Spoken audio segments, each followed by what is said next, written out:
As many of y'all know, we recently hosted another Growing Deer field event. We had a lot going on, archery targets, a lot of demonstrations out in the field about food plots, hunting, and there's no way to really share all that with you. But as far as the food plot side, Keith Burns from Green Cover Seed gave a presentation at our banquet Saturday night. It's about 30 minutes long, and it's one of the best presentations I've ever heard about the principles of soil health, how to apply them, and the benefits of applying them.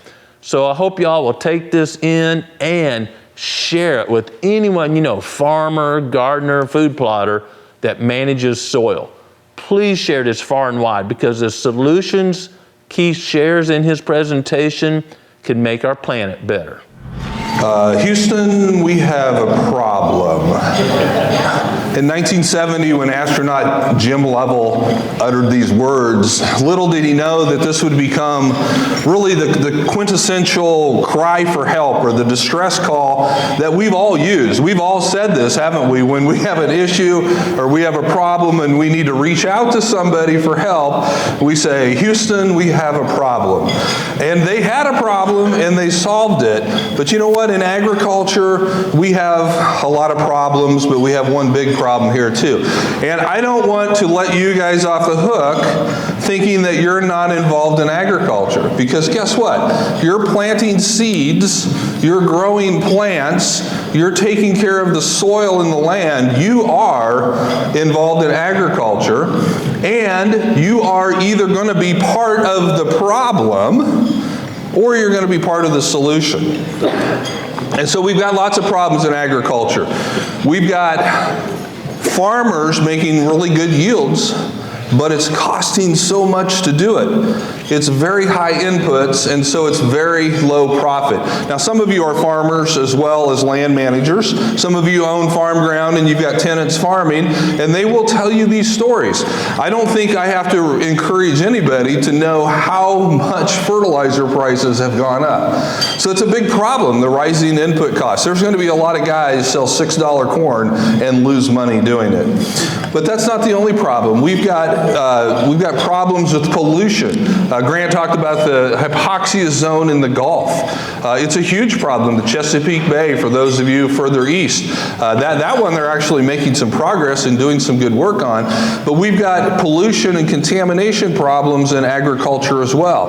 We've got resistant weeds. If any of you have been on a program where you've been spraying glyphosate over and over and over again, well, guess what? That's not killing things like it used to. It's a pretty good grass herbicide, but that's about it in major farm country anymore. There's lots of things that it doesn't kill. We've got crazy and erratic weather. This is a picture from Iowa a few years ago from the floods on the Missouri River. This is a picture of the drought monitor from 2012, and the picture of the drought monitor right now, unfortunately, is not that much better than this. There's another drought building in the west, in the high plains, right where we're at. It's not as bad as this yet. But we've got this crazy and erratic weather, and I don't know if any of you have ever experienced a devastating hailstorm like this. Again, it's a sign of the weather is just crazy and erratic. But there's one problem that outweighs everything else. And if we can solve this problem, we'll solve all these other ones. These other things really are not problems, they're more symptoms of the one big major problem we have in agriculture. And that's soil loss and degradation. And we looked at this. We talked about soil a lot today. So this is Hugh Hammond Bennett. Some of you have probably heard of him. He's the father of the conservation movement within the USDA. So this is back in the 30s. Hugh Hammond Bennett started the Natural Resource Conservation Service, and he was a big proponent of trying to stop the erosion that was taking our land, both from water like this as well as wind. Now, this picture is from the 30s, from the Dust Bowl. But guess what? I can show you pictures like that from the past few years from Texas and from Kansas and from Nebraska that do not look that much different than this. We have to do better. We can do better. Who knows where these are located? Hey, where's my Iowa people? if you ever are driving down Interstate 80, Iowa has some of the best rest stops. Nebraskans, we make fun of Iowa for a lot of things, okay? Mostly because we can't beat them in football anymore, so we have to make fun of them. But Iowa has some of the best rest stops you'll ever find. This is the first rest stop coming from Nebraska into Iowa on eastbound, and they've got these pillars. And look at these pillars. This is how much soil, 14 inches of topsoil. This is the average depth of topsoil across the entire state of Iowa in 1850. In 1900, it was 11.5 inches. In 1950, it was 8.5 inches. In 1975, it was 7 inches. The year 2000, 5.5 inches is all that was left of some of the best farm ground in the world. That's all that was left. And that was 2000. What do you think it is in 2022? It's not more than 5.5, it's less. And it's going the wrong direction. Now this pillar right here has some writing on it. Here's what it says. Henry Wallace, he was the Secretary of Agriculture back in the 30s. He says, to see rich land eaten away by erosion, to stand by as continual cultivation on sloping fields wears away the best soil, is enough to make a good farmer sick at heart. My grandfather, watching this process, used to speak of the voiceless land. In our time, we have seen the process reach an acute stage. And this is back in the 30s. And we have at last begun to take to heart the meaning of soil exploitation. Isn't that a great phrase? Soil exploitation. And unfortunately, that's what we've done in agriculture and in food plotting and in land management for way too many years. We've exploited the soil, we've taken advantage of it, and now it's time to change. Now, but that's not the only problem with soil. So some of it's eroded away, but what hasn't eroded away, look at the difference in the color here. Again, these just kind of similar to what we looked at this morning from Grant's, where the eroded hillside versus the good food plot, the difference in color. When you see soil that looks like this, and this is very common in some areas, as compared to this, the biggest change is look at the difference in color. And that means the carbon has been lost. It all looked like this in the beginning. But now so much of it looks like this. So we've lost over half the organic matter in our soils across this country. And it's almost incalculable how much that costs the American public every year in loss of production and further erosion. So we've lost a lot of organic matter in the soils that we do have. So how are we going to solve this problem? I'm part of the problem, you're part of the problem, but we can also be part of the solution. So, how did Houston solve their problems? Okay, let's go back to that original distress call. Houston, we have a problem. So how did they get their arms around solving the problem? So they had to do several things. Number one, they had to identify the real issues. They had to identify the tools and resources that are available. They had to get the best minds in solving the problems, and they had to be real creative in their solutions. And I think that we see this happening. I'm encouraged to see this happening in all segments and facets of agriculture. Now, it's not as fast or not as much as I would like to see, but we see this happening. We see a trend, we see a movement. We've got some of the best minds on solving the problem. Again, I'll say this again. You know, when I hear Grant put out a video like he did Monday and others that he's done, it's like, man, that talk would be great at any regenerative ag conference that we would go to. It would not have to be anything to do with deer. He could say that to every farmer in this country, and they could learn a lot from that. So I think we've identified the problem. I want to look today, this evening, at identifying some of these tools and resources that are going to be available to help us solve this problem of land degradation. So that's how we're going to solve this problem, is by doing the same thing that Houston did. Now, I want to introduce you to this concept of 6 fundamental truths of biograce. And I would ask how many people have ever heard of biograce before, but I don't want to embarrass you, because if you say yes, then I'm going to tell you that I just made this word up here just very recently. Maybe it's out there and I don't know. As I was thinking about this talk, and like Grant said, I've got a really good talk called Carbonomics. I would encourage you to watch it. I'll probably refer to it a few times, but I determined that there's no way that I could do that in 30 minutes and do it justice. I don't know if I can do this in 30 minutes and do it justice either, but what I wanted to share with you is these, what I believe are 6 fundamental truths of biograce. Now, I'll explain what that biograce means, first of all. So the term grace, there's 3 things that grace is. And when we think of grace, and if you've ever gotten an email from me, I sign all my emails, grace and peace to you. And I had a gentleman just this past week said, why do you sign your emails like that? And so it was a great opportunity to tell him why. And it's basically because, as a follower of Jesus Christ, I live by the grace that he gives us. And the Apostle Paul, in so many of his New Testament writings, he signs his letters, actually he starts his letters, saying grace and peace to you. And who doesn't want more grace and peace? But with grace, when we think of the grace that God has given us, it's free. You can't buy it. Okay? You can't buy it even if you wanted to. You can't buy the grace that God gives us. You can't earn it. It's undeserved. Okay, what Jesus did for us on the cross is undeserved. You can't earn it. And it's indivisible, which means you can't share it. The grace that I have does not take away from the grace that you have. And that's the cool thing about this. It's not a competition. And as I was thinking about this concept of grace, I was thinking, you know what? These same things apply to what I see in what God has given us in the land that we have as well. So I came up with these 6 truths of biological grace. So these same things. There are 6 things that I'm going to tell you about that are free. You can't buy them. They're undeserved. You didn't earn them, but you still have them. And they're indivisible in the fact that whatever I have is not going to take away from what you have. My share does not dilute your share at all. It's the same principles of grace that we see being applied in biology and what we see happening. And you will have observed all of these in the tours that we took today, but I want to be sure and point these out because it is such an encouragement to look at all of these things that God has blessed us with. So number 1, the first fundamental truth of biograce is that solar energy is limitless and it's free. Now, the government has not yet figured out a way to tax sunlight. I'm sure they're thinking about it, but they haven't figured this out yet. It's unlimited and it's free, and plants are the best way to capture it and to convert it to something of value. Okay? This is fundamental to everything that we do as agriculture.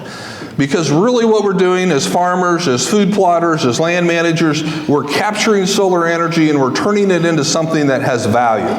Okay, Graham was talking about glucose, C6H12O6. There it is right there. It is the product of photosynthesis along with oxygen, but that is a plant converting solar energy into chemical energy, and then it's going to turn that into other types of energy, other types of things that has incredible value. So, did you earn the sunlight? No. Did you pay for the sunlight? No. Does the sunlight that I get dilute the amount of sunlight you get? No. It's grace. It's grace. And so when you have bare soil and the sunlight is shining on it and there's no green plant there to capture it, you are wasting the grace that God has given you with that sunlight. We need to have plants out there every moment possible to try to capture this sunlight and turn it into something of benefit. Number 2, carbon is not a problem, as many people think that it is these days. Carbon is not a problem. It is free food for both plants and biology. Okay? You don't have to pay for carbon. You don't deserve the carbon that you get. And the amount of carbon that I'm going to take does not take away from the amount of carbon that you're going to be able to take. Again, photosynthesis, the first thing in here, CO2 coming out of the atmosphere plus water. Here's the energy of the sun, making this glucose plus oxygen. This is an incredible picture right here. This is from my friend Jimmy Emmons in Oklahoma. He took this picture with his iPhone. He's got a little camera scope that he puts on there. This is a picture of a cereal rye cover crop root. And this, what you see here, these little things right here, are root hairs coming out, and look at all those droplets of liquid. That is liquid carbon being pumped out from the plant through photosynthesis. It's being pumped out through the root system into the soil, and all that biology that we were talking about today is feeding off those liquid carbon root droplets. And I can talk to you later about how that picture got taken and why it's so cool. Again, a lot of this is covered in my carbonomics talk if you watch that. But the point here is that carbon is there for the taking, and there will come a day. In fact, the day is here if you want to jump into these programs. There's a coming day where you can get paid to do this in addition to having the benefit of doing it for your soil and for your plants and for your biology. The carbon market is really heating up. Somebody asked me today if we're into the carbon markets, and I said, no, we are not, because I just don't know where they're going.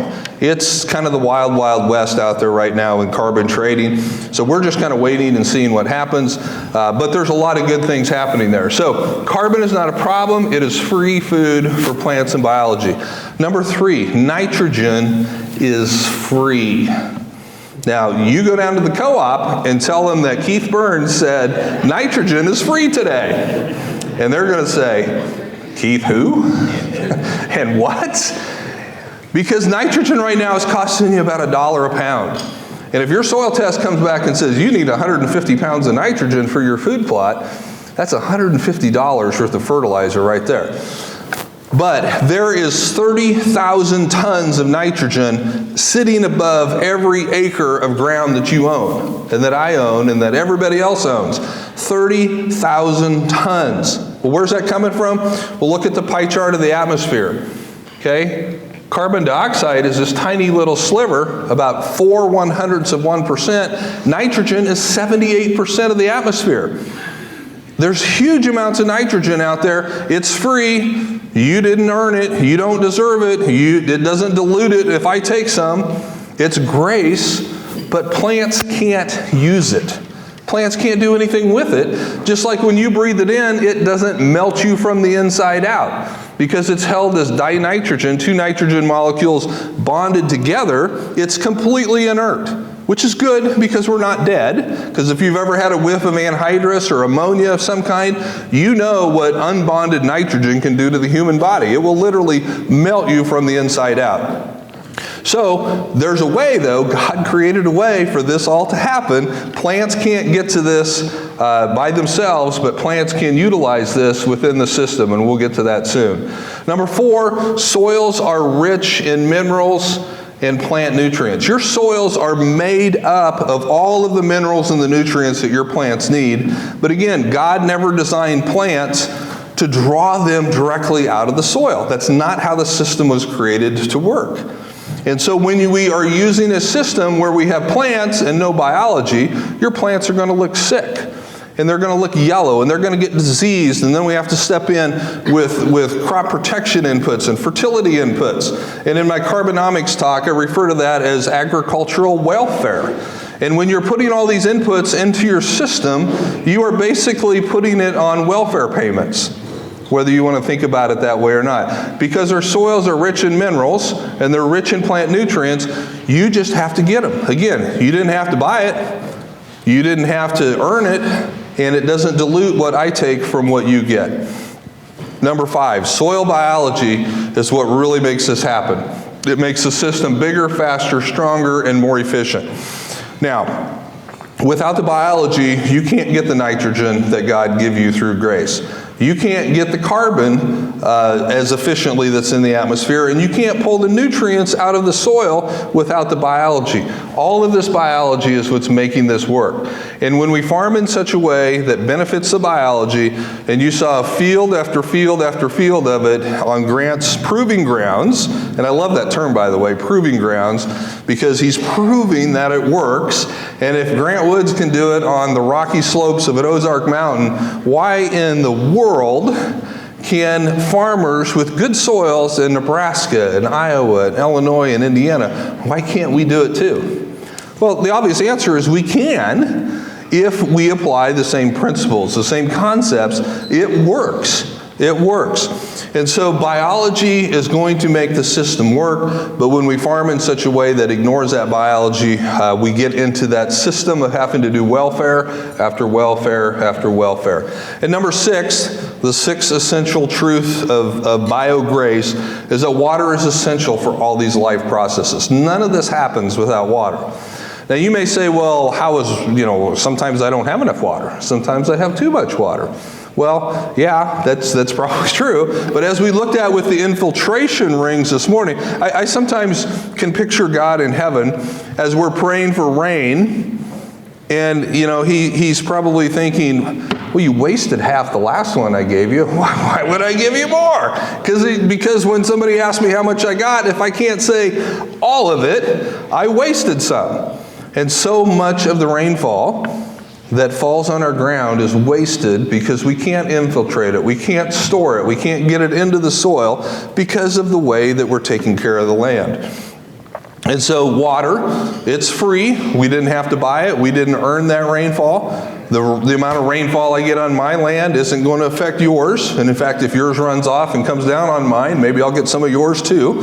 We have some neighbors like that donate some rain to us once in a while. But it comes by grace. And so all of these things, solar energy, carbon, nitrogen, the minerals and plant nutrients, soil biology, and water, these are all free gifts from God. Now you would think that farmers should be the richest people in the world because they're growing all this stuff and everything they have is free, right? Well, as you all know, it's far more complicated than that. There becomes lots of complicated pieces to the puzzle. And so, just like the grace that we get from God through Jesus, it doesn't do you any good unless you grasp it and you accept it. And it doesn't do you any good unless you implement it and you integrate it into your life. And so how do we take these principles, these truths of biological grace, how do we integrate those into what we're doing? Because right now, they're just words on a screen. They're just concepts. They're just truths.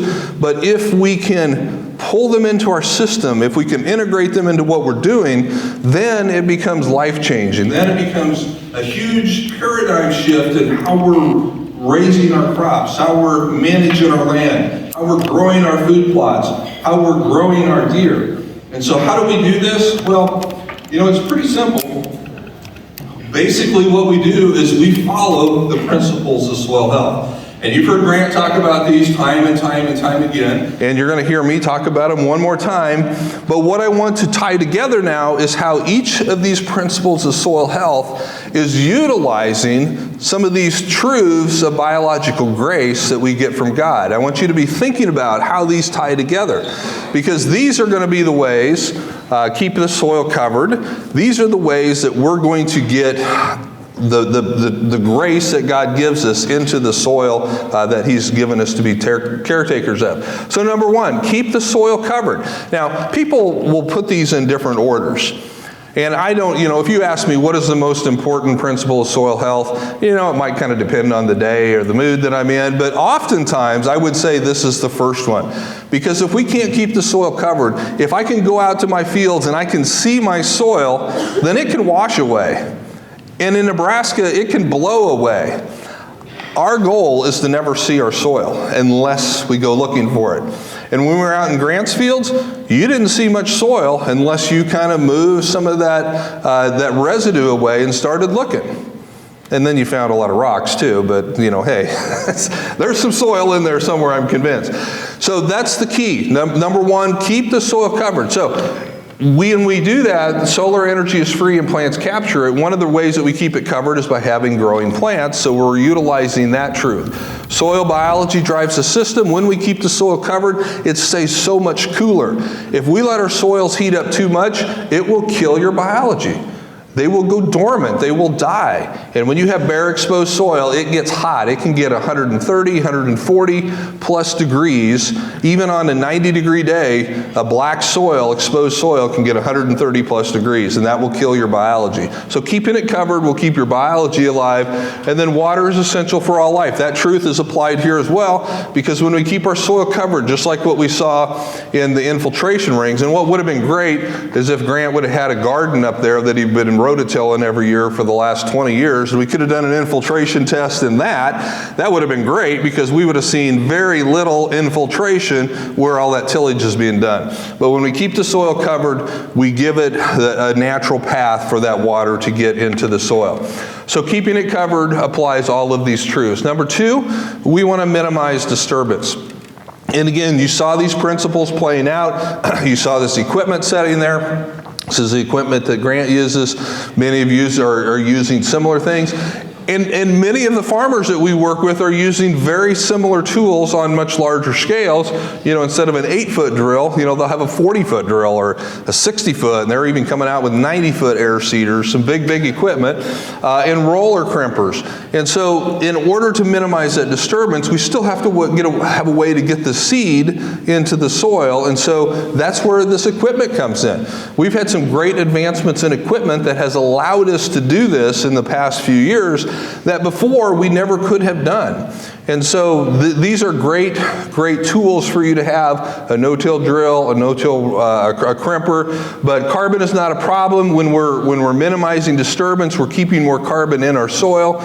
We're keeping the biology alive. And again, water is essential for all life. That truth is being applied here as well, because when we minimize that disturbance, we're increasing the amount of infiltration that we're going to get. We're going to increase the amount of water storage that we can have. So we see all these truths being applied when we minimize disturbance in our system. Number three, maximize diversity. I love this one because we love selling diverse cover crop mixes. The reason that we love selling diverse cover crop mixes is the way that we got started in the cover crop business. People ask us this all the time. We did our research. We weren't sure if it was going to work. So we did this in Nebraska. We're dry land. We only get about 25 inches of rain a year, and so we were really worried that these cover crops were going to take too much moisture. So we did all these studies. We planted about 30 different things in monoculture, and then we planted 4 or 5 different mixes made up of those same things that we planted in the monocultures.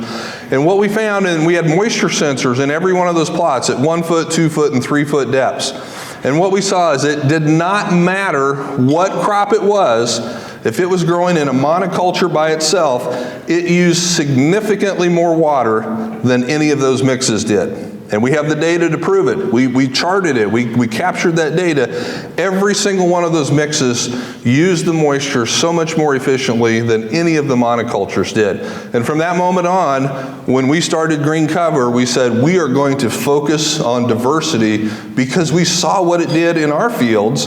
What can it do for everybody else? And so that's just one benefit of diversity is having all of that.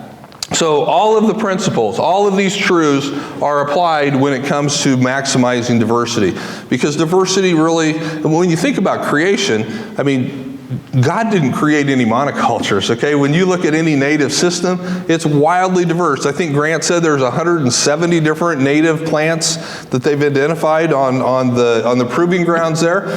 You know, that's an incredible amount of diversity, and that's what God created and put into the system.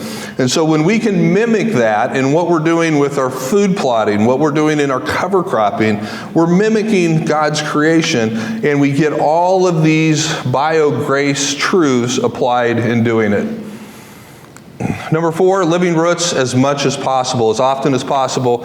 Again, we capture all of these truths when we do that. We have to have a green plant growing. We have to have something there, taking that solar energy and converting it, pulling the nitrogen out of the atmosphere, pulling the carbon out of the atmosphere, bringing the nutrients out of the soil when we have that living root. And it's not the plant doing a lot of this. Okay, it's not the plant doing a lot of this, it's the biology, but the biology cannot live without the growing plant because it's those liquid carbon root exudates that you saw in that one picture that's feeding all the biology. So you will never build your soil by just going out and spraying a bunch of bugs on your ground. You'll never do that because they'll die because there's no food source. You have to feed them, and the only way to do that is through growing a plant. Number 5, integrate properly managed livestock. That looks like some properly managed livestock there, right? I probably will have to tweak this if I'm talking to my cattle friends, but this is a good picture for now. So when we can integrate the livestock, and sometimes you may have a higher stocking rate than what you want, and sometimes you may not have nearly as big a stocking rate as you want, especially at the right time. But when we can do this, all of these truths are put into action. We're cycling carbon, we're cycling nitrogen. Livestock help all of these processes go quicker. Because again, the way that God made the system is that livestock were to be there and eating these plants and cycling the nutrients, and all of these things work better in a system where livestock is closely integrated. So soil, when we want to create soil, and again, we saw a great example, Grant's Proving Grounds is a testimony that soil can be created. It can be created, and not at the rate of 1 inch every 10,000 years, like the university people will tell you. And that may be true if all you're relying on is the effects of weathering, but we've got so many more tools in our toolbox than just weathering. Soil is created at the intersection of plants, biology, water, carbon, nitrogen, and all these other minerals. It's a little complex. I tell people it's not complicated, but it is complex.